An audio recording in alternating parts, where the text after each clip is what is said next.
Hello, everybody. My name is Amanda Stretton, and now that I've hung up my racing helmet, I'm now a motor industry commentator, and I'm going to be hosting and moderating this session.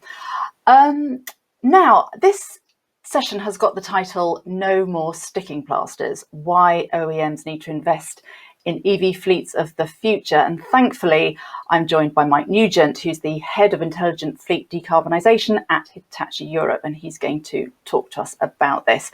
Now, just to remind you, we are, of course, welcoming your questions, and I'll put as many of them to Mike as I can at the end of this session. So please do post them using the chat function that's on your screen.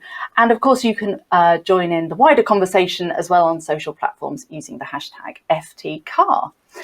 Mike, first of all, a warm welcome to you. No more sticking plasters. What does that mean?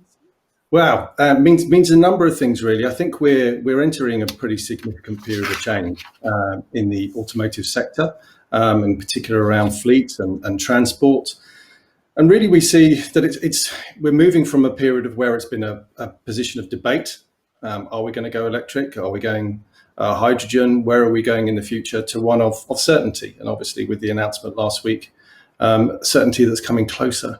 So in a sense, we've got to move away from thinking about it as just something that will happen in the future to actually doing something now. So we've got to be thinking about things that are more specific and actually going to deliver on the outcomes. And part of that is around, so it's not about PR, it's not about hybrid technologies. It's also about thinking about, well, what are the competition doing? What is China doing?